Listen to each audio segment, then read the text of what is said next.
श्री राम जय राम जय जय राम, श्री राम जय राम जय जय राम, श्री राम जय राम जय जय राम, श्री राम जय राम जय जय राम। जय श्री हरि। पूज्य गुरुदेव के चरणों में बारंबार प्रणाम। हम साधकों की एक जिज्ञासा है कि भगवान के दर्शन कब होते हैं, कितना नाम जपने पर प्रभु के साक्षात्कार को संभव किया जा सकता है। राम राम राम राम कैसे जपा जाए कि राममय हुआ जा सके। नाना प्रकार के प्रश्न, नाना प्रकार की विधियों को आपने और मैंने श्रवण किया, पर कहीं ना कहीं हम मूल से अब तक बिछड़े हुए हैं। इसीलिए आपका और मेरा राम जी से वियोग है। आइए बाबा तुलसी के जीवन का एक दृष्टांत, एक कथा श्रवण करते हैं और जानते हैं कि आपकी और मेरी चूक कहाँ है। ये सत्य कथा निश्चय ही आपको और मुझे राम राम राम राम कैसे पुकारना है ये बात प्रकट कर देगी। आपका और मेरा राम कहना सार्थक हो जाएगा, आपको और मुझे भी राम जी मिल जाएंगे। यदि इस कथा के मर्म को आप और मैं वास्तविक अर्थ में अपने हृदय में धारण कर पाए तो आपकी और मेरी एक दिन राम जी से अवश्य मुलाकात होगी। ये बात सत्य है। आपको और मुझे भी प्रभु की प्राप्ति होगी, प्रभु की प्रीति मिलेगी, प्रभु के चरणों की शरणागति की प्राप्ति होगी। नाम कैसे जपना चाहिए, संत कृपा से किस प्रकार नाम जपना सार्थक हो जाता है। हम बारंबार श्रवण करते हैं कि नित्य निरंतर सतत रूप से नाम जपने से प्रभु की प्राप्ति होती है, किंतु मन चंचल है। ये बात का रोना हम आप सब रोते हैं। इस मन को वश में करने के लिए, वश को निर्मल करने के लिए, मन को निर्विरोध रूप से, निर्बाध रूप से प्रभु के चरणों में आसक्त करने के लिए पूज्य स्वामी राम सुखदास जी महाराज बारंबार कहते कि भक्त चरित्रों को श्रवण करो जिससे आपका और मेरा मन निर्मल हो जाए। और क्योंकि जिसका मन निर्मल होता है उसको राम जी की प्राप्ति होती है, आपके और मेरे विकार मिट जाएंगे। आइए आप और मैं अपने स्वभाव की त्रुटियों को दूर करने के लिए इस कथा को श्रवण कर अपने व्यवहार में उतारने का प्रयास करते हैं और राम राम कहकर राममय होने के स्वप्न को साकार करते हैं। एक ब्राह्मण दिन भर गोस्वामी जी की कुटिया के बाहर बैठा रहता, लोभवश राम राम राम राम रटता था, धन की कामना से रटता था। संध्या के समय हनुमान जी उसको धन देते। एक बार उस ब्राह्मण के मन में यह बात आई कि क्यों ना मैं भी राम जी के दर्शन करूं।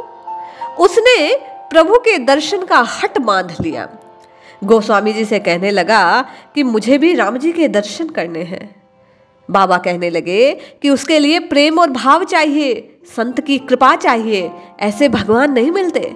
उसने कहा आप समर्थ महापुरुष हैं, आप भगवान के दर्शन करवा सकते हैं। वह बिल्कुल हट पे अड़ गया, बार बार बार बार गोस्वामी जी के चरणों में गिरने लगा। अंत में हार कर गोस्वामी जी ने कहा ठीक है, जा सामने के पेड़ पर चढ़ जा और नीचे एक त्रिशूल गाड़ दे, उस त्रिशूल पे कूद पड़, भगवान के दर्शन हो जाएंगे। वह पेड़ के नीचे त्रिशूल गाड़ता है, पेड़ पर चढ़ता है, चढ़ने के बाद कूदने की हिम्मत नहीं। उधर से एक घुड़सवार जा रहा था। उसने पूछा भैया पेड़ पर क्या कर रहे हो। ब्राह्मण बोला तुलसीदास ने कहा है पेड़ के नीचे त्रिशूल और त्रिशूल पे कूद पड़, राम जी मिल जाएंगे। वह व्यक्ति बोला ऐसा गोस्वामी जी ने कहा है। उसने कहा हाँ हाँ, ये बात गोस्वामी जी ने ही कही है। उस व्यक्ति ने पुनः पूछा क्या स्वयं तुलसीदास जी के श्रीमुख से ये बात निकली है। वह ब्राह्मण बोला हाँ। ऐसा सुनते ही वह व्यक्ति घोड़े से उतरा और पेड़ पर चढ़कर त्रिशूल पर कूद पड़ा। उसे भगवान ने आकर हाथों में थाम लिया, उसे राम जी के दर्शन हो गए। स्वयं हनुमान जी ने उसे तत्व का उपदेश दिया। इस प्रकार संत वचनों को अक्षरश पालन करने का प्रभाव था। आप और मैं भी संत महात्माओं के वचनों को बारंबार श्रवण करते हैं, किंतु यदि आप और मैं उस घुड़सवार के समान एक बार विश्वास करके प्रभु को पुकारे तो निश्चय मानिए आपको और मुझे भी आत्मा अनुभूति हो सकती है, तत्व की प्राप्ति हो सकती है। राम जी से आपका और मेरा भी मिलन हो सकता है, हनुमान जी से कृपा से तत्व का ज्ञान मिल सकता है।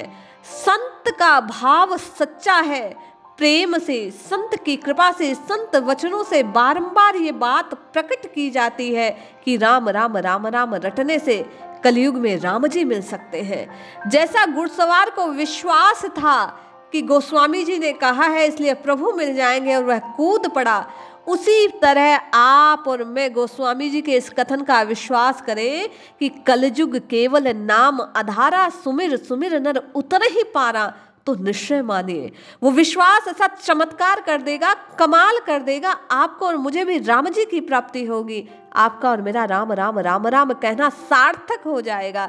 किंतु कमाल करने के लिए पहले आपको और मुझे प्रभु के चरणों में प्रीति विश्वास के साथ करनी होगी। संत के वचनों का आश्रय ले, शरणागत के भाव से प्रभु को पुकारना होगा। निश्चय मानिए ऐसा करने से आपको और मुझे राम जी मिल जाएंगे, आपको और मुझे कृपा की अनुभूति हो जाएगी, आपके और मेरे कष्ट कट जाएंगे। जैसे उस व्यक्ति को लौकिक कामनाएं पूर्ण हुई, धन प्राप्त हो रहा था, धन तक का विश्वास था तो धन की प्राप्ति हुई। यदि वह त्रिशूल पर कूदने की बात पर भी विश्वास कर लेता तो घुड़सवार के स्थान पर उसे राम जी मिल सकते थे, लेकिन वह कृपा से अछूता रह गया। हम और आप भी इस चौपाई के पार से धन मिल सकता है, इस चौपाई के पार से कष्ट कट सकता है, इस बात पर विश्वास कर उस चौपाई को धारण करते हैं और प्रभाव होता है। किंतु मैं और आप कहीं ना कहीं कुछ मात्रा में यह विश्वास कर लेते हैं कि क्या राम राम करने से राम जी मिल जाएंगे। इसी त्रुटि के कारण आपको और मुझे राम जी मिल नहीं पा रहे। क्यों ना आप और मैं एक सामूहिक प्रयास करें, एक बार सच्चे हृदय से राम जी को पुकारें, एक बार प्रभु के नाम का जयकार लगाएं, एक बार प्रभु के नाम की पुकार करें। निश्चय मानिए विश्वास से पुकारा गया एक राम आपको और मुझे राम की प्राप्ति करवा देगा। इसलिए जपिए जपिए जपिए नित्य निरंतर, केवल और केवल प्रभु का नाम जपिए, क्योंकि जपते जपते हृदय निर्मल होगा, विश्वास स्वतः आपके और मेरे हृदय में पल्लवित होगा और वो एक बार का नाम आपकी और मेरी जिह्वा से पुकारा जाएगा। एक समय आपका और मेरा वो विश्वास प्रगाढ़ हो जाएगा और उसी समय प्रभु की प्रीति आपको और मुझे प्राप्त हो जाएगी, आपका और मेरा नाम जपना सार्थक हो जाएगा। इसलिए कृपा कर प्रभु के नाम को आश्रय स्वीकार कीजिए, बारंबार नाम जपिए। नाम जपने से ही विश्वास हृदय में आएगा। संतों की कथाओं के माध्यम से आप और मैं भी संत कृपा से प्रभु को प्राप्त कर लेंगे। इसलिए एक बार जयकार लगाइए मेरे साथ, बोलिए सियाभर रामचंद्र की जय। जय श्री हरि।